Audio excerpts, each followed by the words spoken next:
साथियों, बहुत मेहनत के बाद भारत ने और भारत का लोगों सब मिलकर ब्रिटिश गवर्नमेंट को हटाकर भारतीयों का द्वारा भारत का शासन स्थापन किया। और इस डेमोक्रेसी को मजबूत करने के लिए हमारा देश में संविधान सभा बनता है और उस संविधान सभा में एक मसौदा तैयार किया जाता है जो इंडियन कॉन्स्टिट्यूशन बताया गया है, constitution of India. Constitution of India को ड्राफ्टिंग करते वक्त ड्राफ्टिंग चेयरमैन बाबा साहेब अम्बेडकर उनका सपना में भी ये सोचे नहीं थे कि ऐसा एक दिन आएगा भारत वर्ष में, भारत का डेमोक्रेसी में, भारत का संविधान को रोंदते हुए कोई भी एक व्यक्ति देश को बर्बाद कर देगा। संविधान निर्माताओं ने कभी ये बात सोचे ही नहीं थे उनके सपने में। लेकिन आज 2014 से 2021-22 आ चुका है। लगभग 7 साल में हमको ये पता चल गया है लोगों को द्वारा चुनी गया सरकार कैसे मनमानी कर रहा है। लोगों का क्षमता आर्टिकल 5 के तहत लोगों को वोट देके बड़ी उम्मीद के साथ मोदी जी को भारत का प्रधानमंत्री और बीजेपी को एब्सोल्यूट मेजॉरिटी देके भारत का शासन का गद्दी पर बैठाया। फिर क्या हुआ? पूरा भारत का डेमोक्रेसी उल्ट दिशा में, उलट पांव पर चल रहा है। यहां इक्वालिटी का नाम निशान मिट गया है। संविधान को यहां रोंदा जा रहा है, संविधान का धज्जिया उड़ाया जा रहा है, लोगों का फंडामेंटल राइट को कुचला जा रहा है। जब नौजवान सरकार को क्रिटिसाइज करने लगते हैं संवैधानिक प्रक्रिया से, आर्टिकल 19 के तहत लोगों को संविधान इजाजत देता है गवर्नमेंट को क्रिटिसाइज करने के लिए। जब कोई भी नौजवान गवर्नमेंट का कार्यशैली को और उनका एक्टिविटी को क्रिटिसाइज करने लगता है तो उन्हें देशद्रोही जैसे कानून में डाला कर उन्हें जेल का अंदर डाल दिया जाता है। क्या ये सरकार ईस्ट इंडिया कंपनी से खतरनाक है? ये प्रश्न आप लोग का ऊपर मैं छोड़ रहा हूं।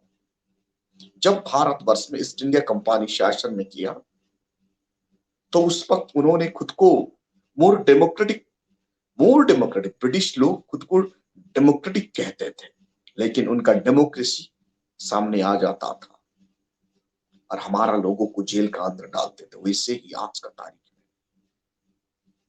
भारत इंडिपेंडेंट देश में संविधान होते हुए नौजवानों को देशद्रोही जैसे कानून में यूज करके जेल का अंदर डाल देना क्रूरता नहीं तो और क्या है?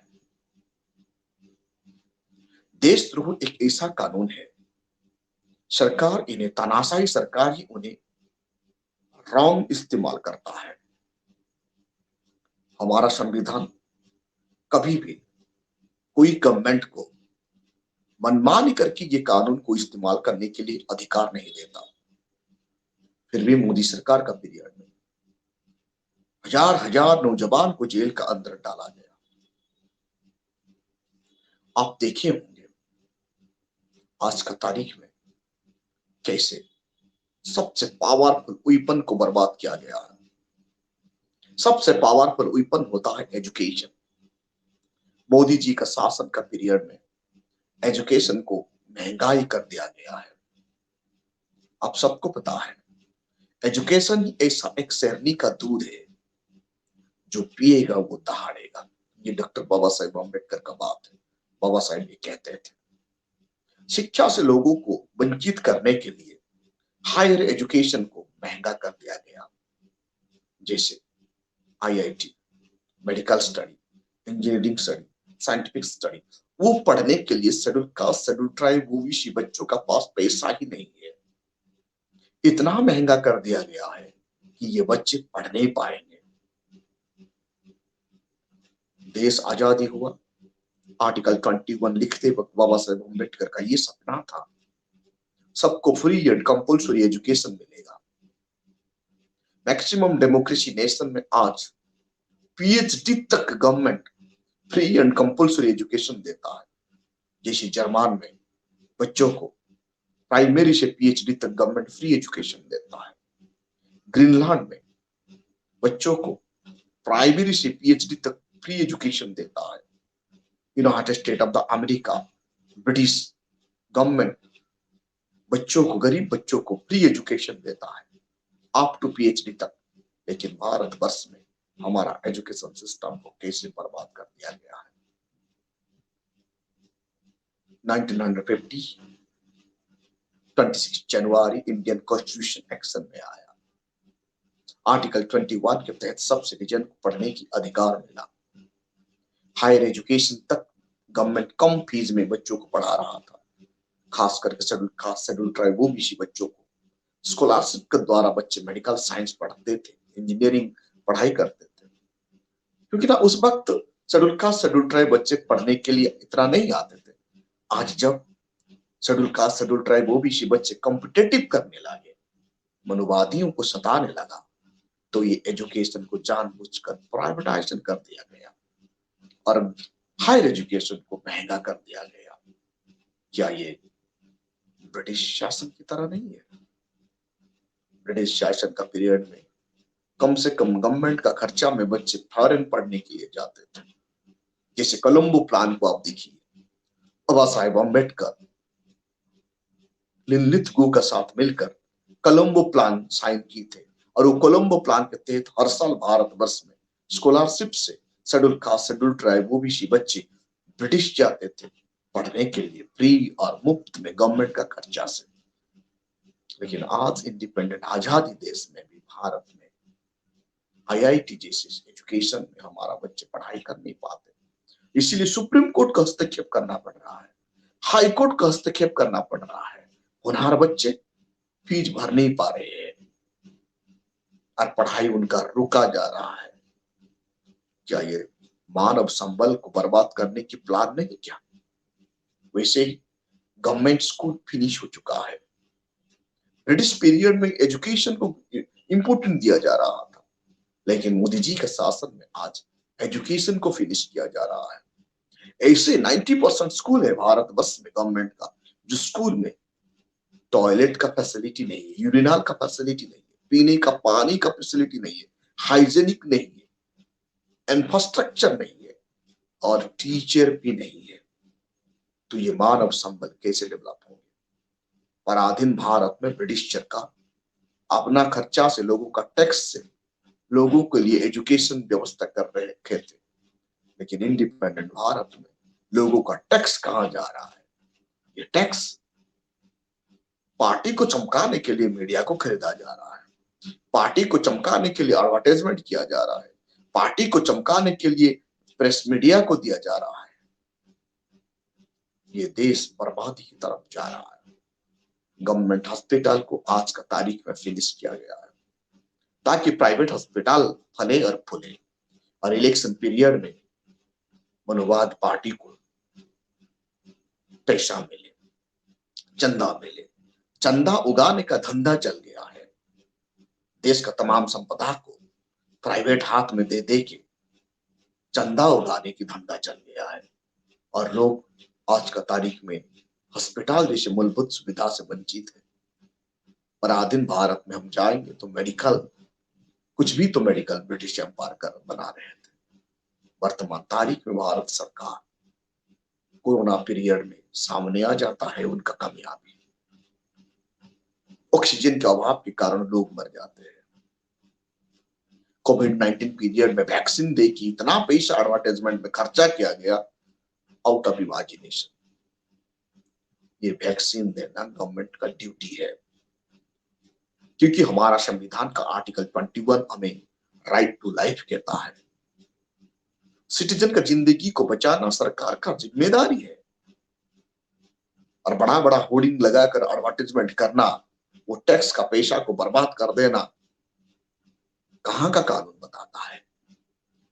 जब भी महामारी होता है, जब भी वैक्सीन हुआ है भारतवर्ष में, जो भी वैक्सीन तैयार किया गया है, वो वैक्सीन फ्री में ही लोगों को दिया गया है, क्योंकि हमारा संविधान बद्ध परिकर है संविधान का आर्टिकल 21 हमें आजादी देता है, right to life and personal liberty. Life को प्रोटेक्शन देने का जिम्मेदारी गवर्नमेंट का है। इसीलिए हम लोगों ने गवर्नमेंट को टैक्स देते हैं। हमारा टैक्स से गवर्नमेंट चलता है, एग्जीक्यूटिव चलता है, जुडिशियरी चलता है, प्रेस मीडिया चलता है। जो भी सड़क बन रहा है वो गवर्नमेंट का है, मतलब लोगों का टैक्स है। लेकिन ये गवर्नमेंट ईस्ट इंडिया कंपनी की तरह कंपनी का शासन कर रहे हैं। प्राइवेट हाथ में देश का संपदा दे रहा है। मेडिकल को भी प्राइवेट का हाथ में दे दिया गया। मतलब क्या है? ये तानाशाही है, देश को बर्बादी की रास्ता तरफ ले जा रहा है। लोगों का टैक्स से एरोड्रोम फील्ड बनता है और अंबानी अडानी को पूरा सस्ता दर में बेचा जाता है। ये कहां का कानून है साथियों?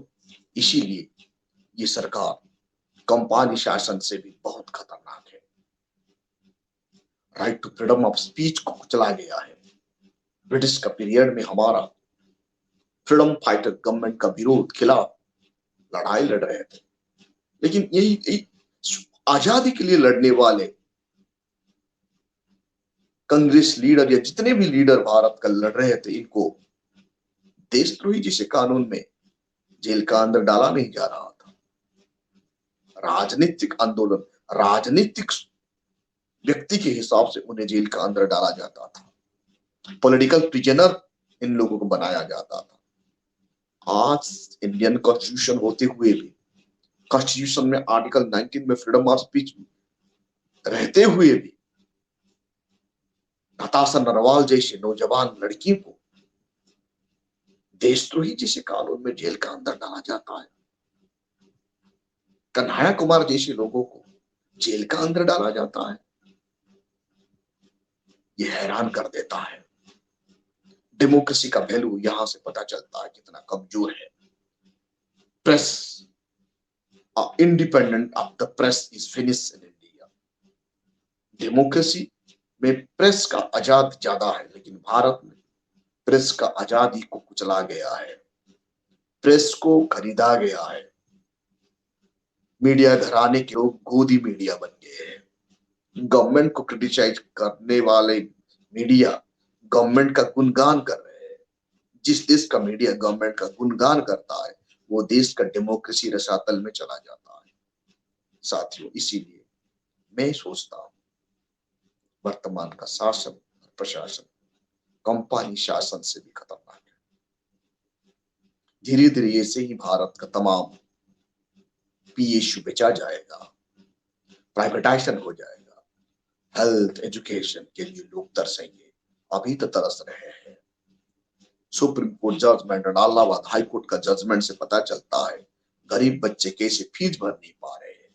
इलाहाबाद हाई कोर्ट का जस्टिस साहब अपने जेब से पैसा भरते हैं और बच्चों को पढ़ाई के लिए पैसा देते हैं 15 लाख रुपया। 1 लाख रुपया भी गरीब बच्चों को भरना नामुमकिन है। इसीलिए आर्टिकल 21 सही से इस्तेमाल करने के लिए गवर्नमेंट बदलना है। और जो गवर्नमेंट लोगों का हेल्थ एजुकेशन का ऊपर ज्यादा ध्यान देता है, वैसे गवर्नमेंट चाहिए। और जो गवर्नमेंट संविधान बाबा साहेब अम्बेडकर का सपना को पूरा करने के लिए आगे आता है, उनका पॉलिटिकल एजेंडा सिर्फ संविधान होना चाहिए। जो भी पॉलिटिकल पार्टी है, उनका पॉलिटिकल एजेंडा संविधान होना चाहिए, कॉन्स्टिट्यूशन होना चाहिए। कॉन्स्टिट्यूशन का हिसाब से देश चलेगा तो ये देश बचेगा और हमारा देश शांति से, खुशी से, अच्छा डेमोक्रेसी बन के इस वर्ल्ड में भारत का नाम रोशन करेगा। साथियों, ये वीडियो को ज्यादा से ज्यादा लाइक कीजिए, कमेंट कीजिए और शेयर कीजिए। अगर आपने अभी तक हमारा चैनल सब्सक्राइब नहीं किया है तो सब्सक्राइब करें और घंटी का बटन बिल्कुल भी दबाना ना भूलें, ताकि सभी लेटेस्ट खबरें पहुंच सकें आप पे सबसे पहले।